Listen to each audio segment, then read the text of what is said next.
Hello, and welcome to That's Just Human, a podcast that explores all aspects of being human, living in a human body, and overcoming life's obstacles and human experiences. I'm Elisha LightAngel, your host, and by day I'm a massage therapist, but like you, I also live in a human body and have a plethora of human experiences. Today I'm doing a solo episode, and I'm really happy to be bringing to you part 2 of human design, where I'm going to give you a brief overview of the different types. The types are what you would first want to learn about when you're delving into your design.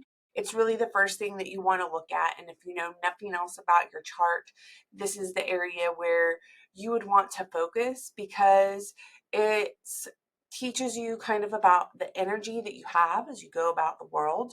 So there's technically 4 types if you're going old school human design. But then it's really like 5 types because one of them is a hybrid of 2 types, but it still falls into one of the other types. So just as the brief overview, and then I'll explain these to you. Of the 5 types, so the 2 that make the 4, there's generators. So you have pure generators and you have manifesting generators. So if you're looking at one form on the internet and it's telling you there's 4 types, then it's only considering those 2 as one. But a lot of people will describe them as 5. There's also manifestors, there's projectors, and there's reflectors. So those are the different types that are out there. And the generators, both the combination of the pure generators and the manifesting generators, those actually create 70% of the population. So our other types are a lot less representative in the population, and we're mostly run by generators. I'm actually going to tell you about them last because chances are you are most likely a generator, not necessarily. So I'm going to go from like rarest kind of type to the most popular kind of type. And the rarest form is a reflector, and the reflectors only make up 1% of the population. So I've met to date that I know of one person, and I simply met them at another event where we were having a little workshop around human design. But other than that, I don't actually know that I know anybody that's a reflector because they're so rare. And when you're looking at their chart, the thing that really stands out the most, if you've ever viewed a number of charts, is all of their shapes, the triangles and the squares, are completely white. Most charts are going to have some of those be colored in and some of those be white. I'm not going to get into what that means. Just know that a reflector has it all white.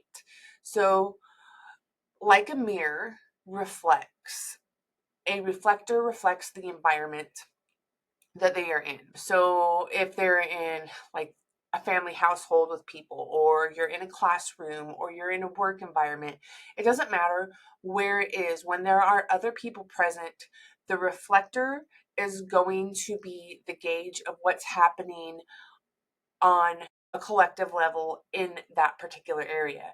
So if a bunch of people are having a rough time, feeling a bit chaotic, then you're going to see the reflector acting a little bit more out of sorts, a little bit more chaotic.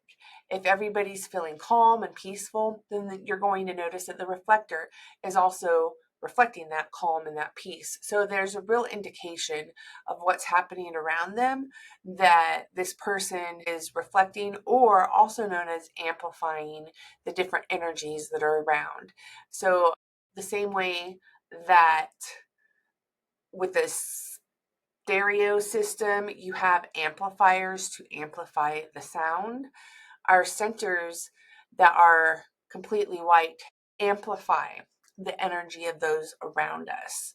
So a reflector is always amplifying that energy and being that example.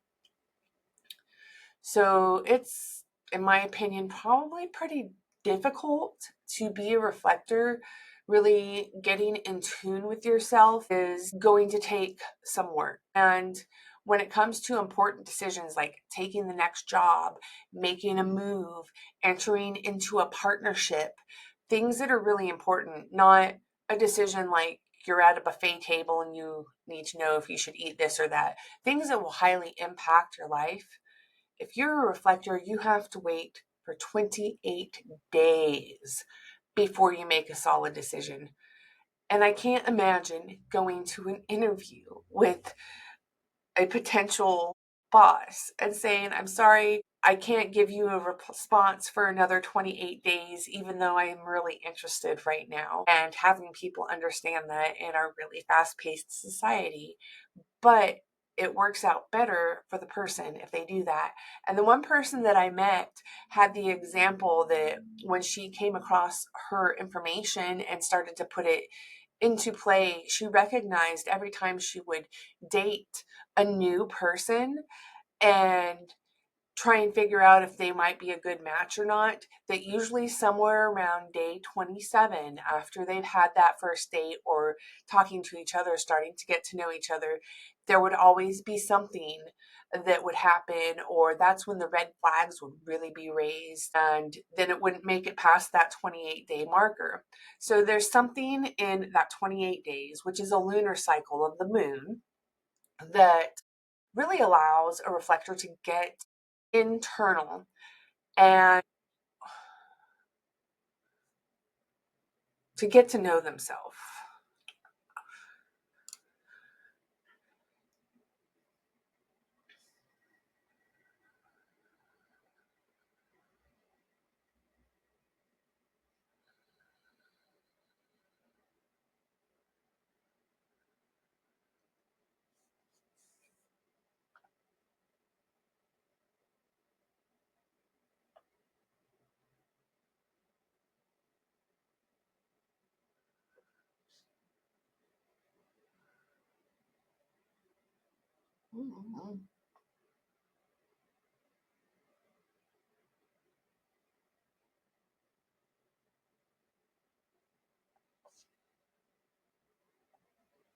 So for a reflector, getting to know themselves and learning human design can really be pivotal in their life, especially learning to experiment with waiting 28 days for pivotal decisions, because when they're trying to rush into something, they'll experience disappointment because they didn't wait the full cycle to really get to know if that deep body, inner wisdom, is leading them into a direction that they need to go.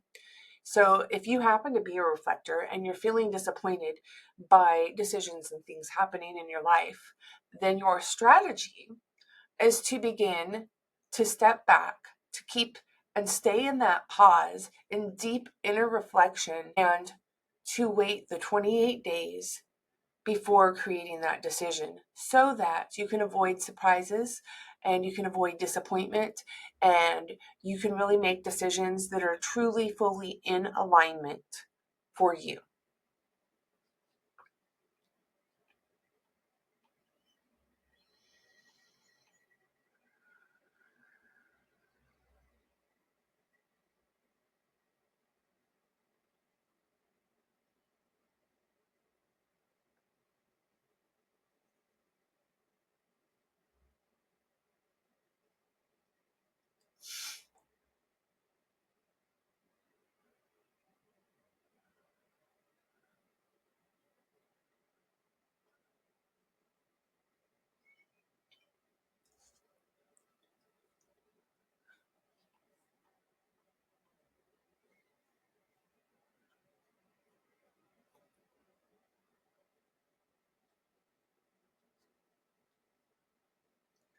So the second rarest type is a manifester.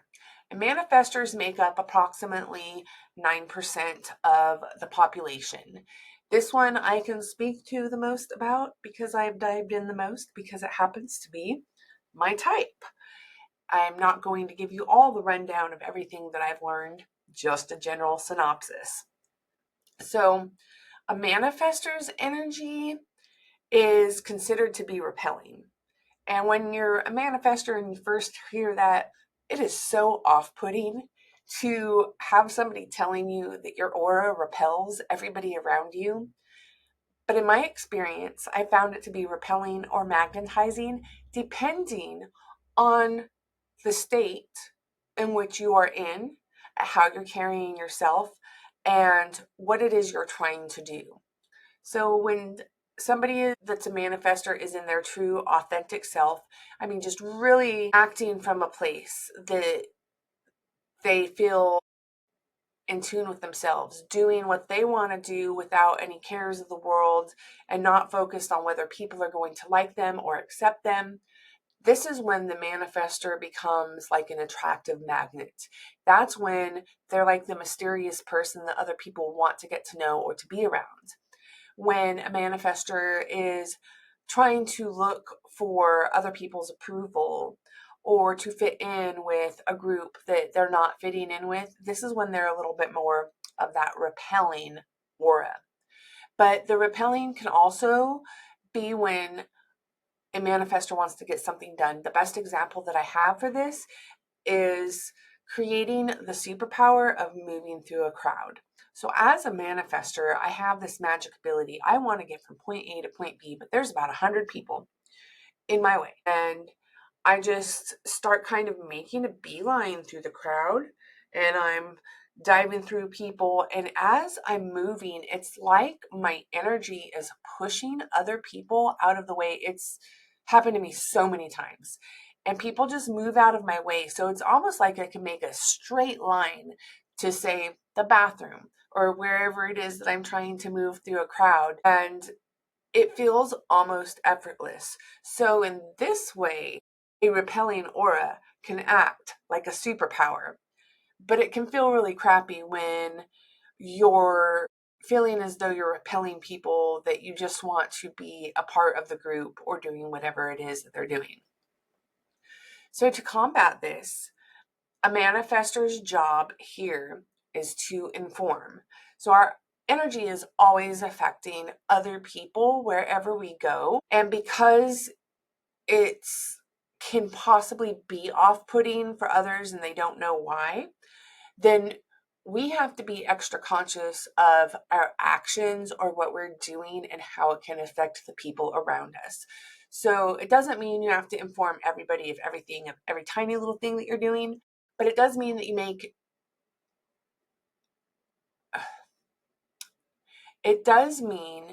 that you inform people what it is you're going to do if it will have an impact. So if you're leaving a room and it's going to impact the people in the room because your presence, your energy just disappeared, then making a simple announcement of why you're leaving the room. Or if you have people you're living with and you're going to leave to go do some errands, instead of just leaving, which feels a lot more natural to get up and leave and just do whatever, stop, pause, let the people know what you're doing. This can work really well in a work environment where you do have to collaborate with other people or you have to report to a boss.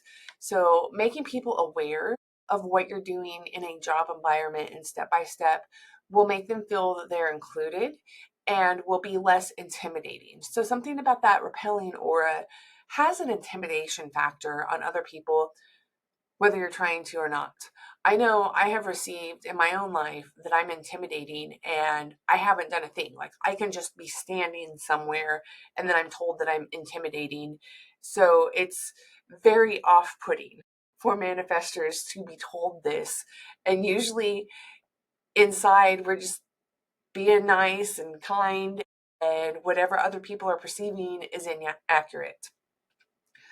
So with that, informing is going to help you combat anger, which is a theme that comes up for manifestors.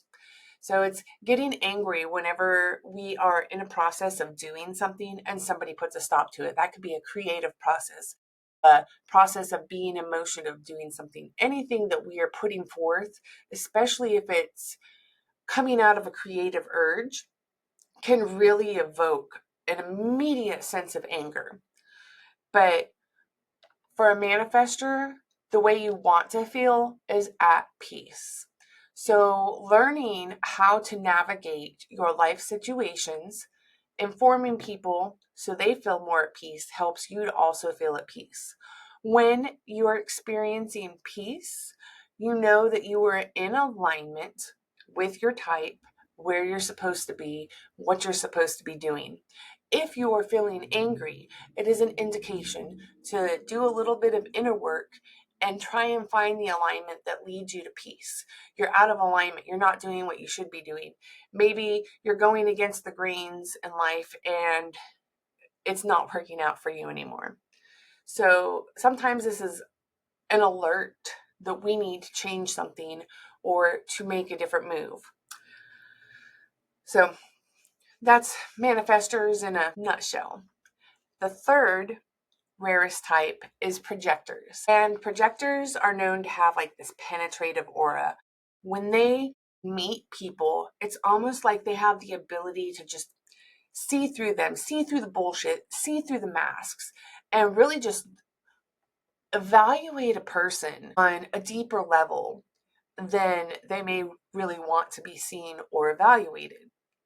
And what happens with projectors is that they want to tell people about this, or they have so much wisdom and insight because they are some of the wisest, most insightful types that are out there. They are really here to help bring that wisdom to everybody else around. And when it's the right timing for them, we will gravitate, all of us, to listening to what a projector has to say because of their innate wisdom. Here's the problem that they run into. They need to wait to be invited. So it sounds awful, right? Like you're just sitting on your couch waiting for somebody to invite you to do something. But that's not exactly how it is. It's also going for the important decisions that you make in your life. A job, making a move, having a partner, like waiting to be invited for something. So that doesn't mean that you're doing absolutely nothing. You're not just sitting around twiddling your thumbs. You're doing the things that bring you joy. You're studying the things that interest you. You're making your skill sets become more fruitful, and you're adding to the different talents that you have, which in turn is adding to your wisdom through your life experiences. When you are just doing your thing and not trying to insert yourself into places or make something happen because that's what you want, you're more likely to be recognized by the people who will invite you to the places that you want. So even when that comes to manifesting, you can have a goal or an idea. Hone in on the skills. Hone in on what's going to make that area of you stand out to another person, and then just do it. That's when the beauty comes in. So for a projector, if somebody tells you about a job that is up for grabs, you would have a better chance of getting that if they are telling you, hey, you should go for this job, or would you like to go for this job?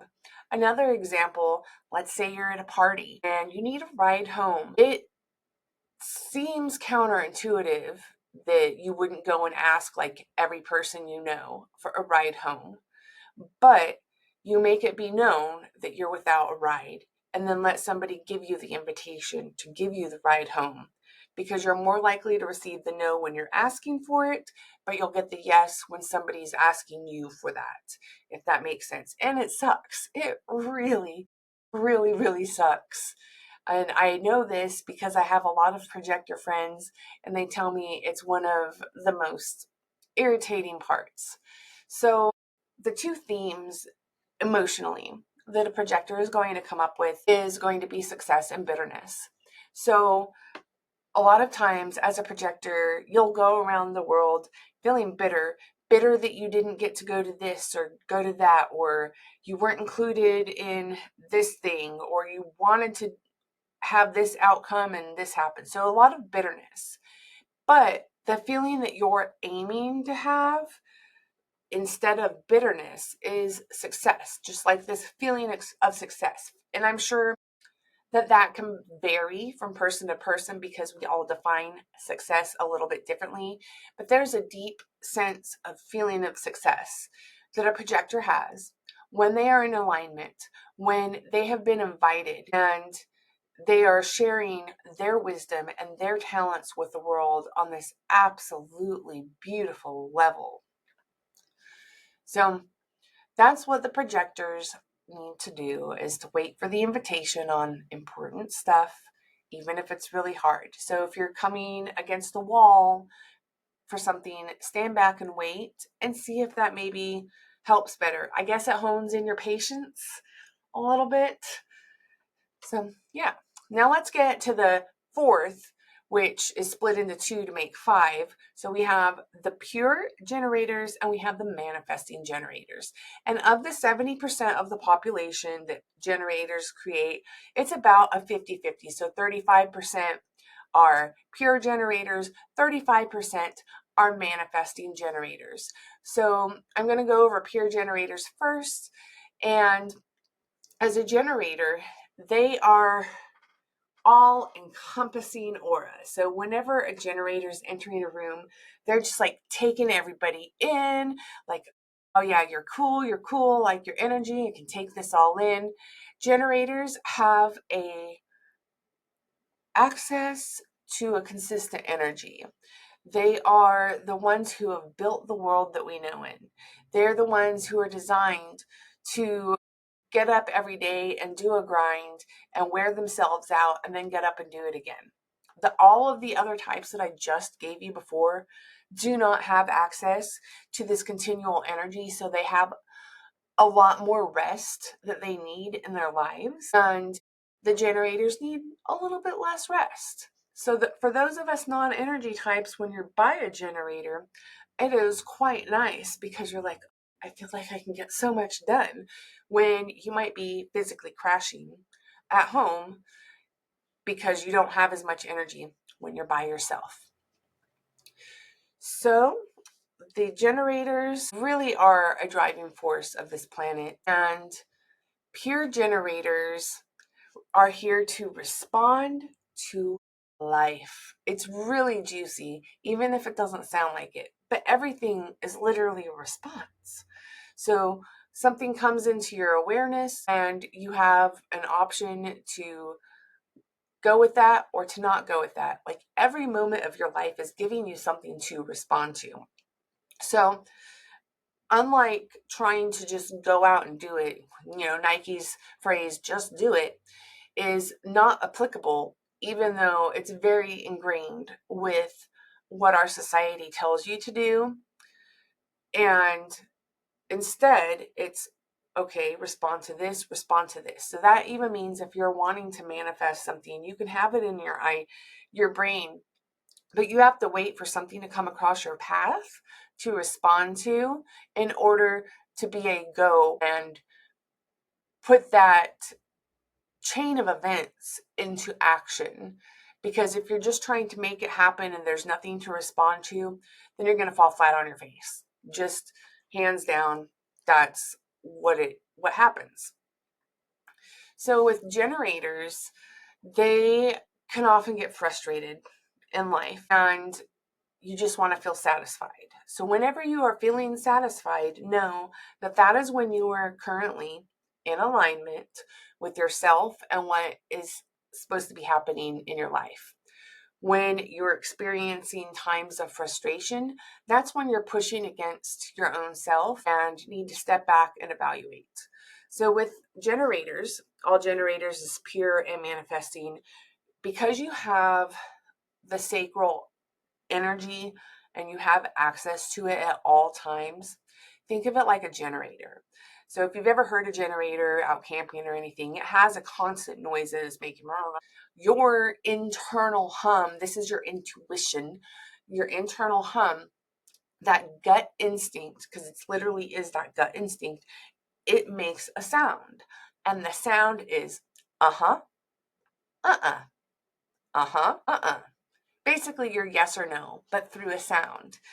I'm not a generator, so I haven't experimented with this, but I have heard that if you go through a series of questions and start asking, like this is how you answer, that it feels really good. And it feels really good to have more yes or no questions directed at you, especially when you're figuring something out. So even if you were to be doing something simple that you could use, say, muscle testing for, like, is this food item good for me to eat? You can start asking a series of yes or no questions and intentionally ask some that are easy.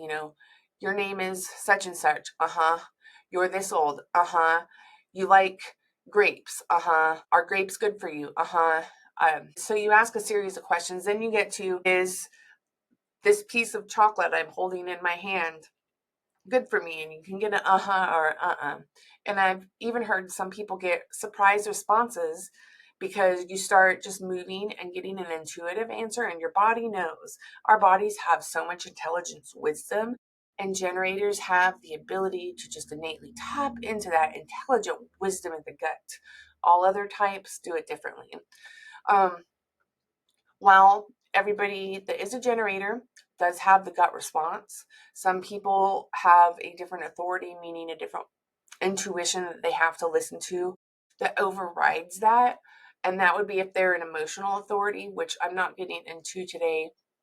I don't know if I'll make another human design specific podcast, but I can always do a reading if somebody wants. It's not per se an offering that I do, but it is something I have done for friends, for fun, and then I can give you more information.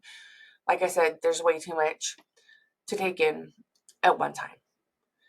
So you don't want to feel like a slave as a generator, and you want to feel good.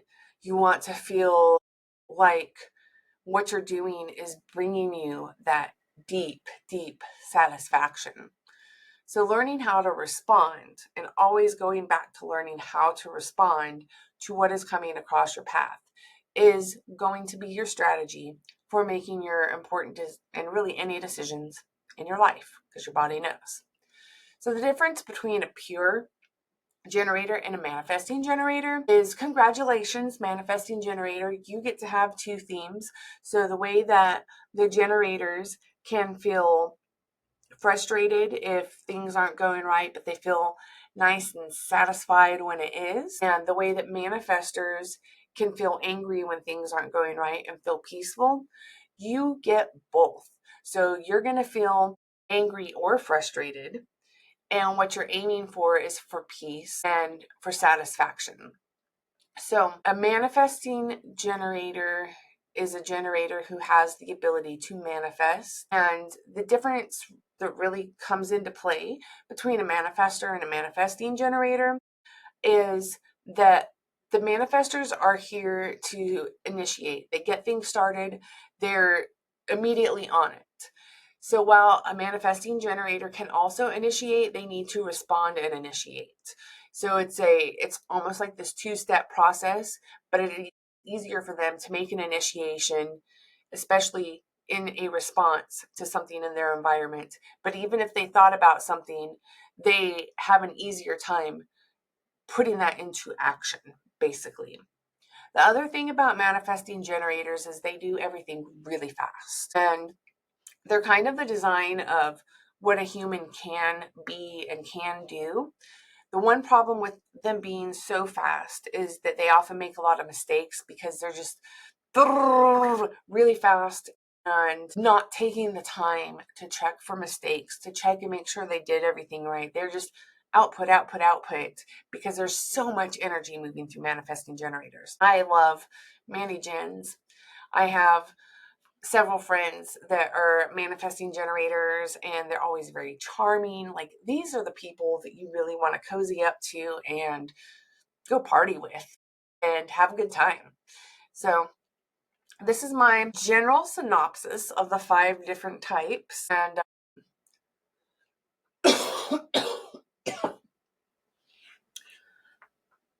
I hope you enjoyed learning a little bit. And if you pulled up your chart, then you know what you are, and the internet can give you a lot more information. If you want to get together with me, contact me, Elisha at ElishaLightAngel.com.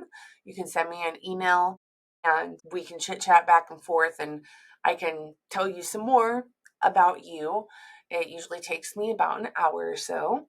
In the show notes, I will put a few places that you can get your free human design reading online. I'm not affiliated with any of them. I just give you what's out there, and maybe you start a journey and learn more about yourself from this cool system. Thank you for joining me today. I hope you learned a lot. And remember that as you're embracing your humanness, be you, be kind, and remember, everything is part of the journey.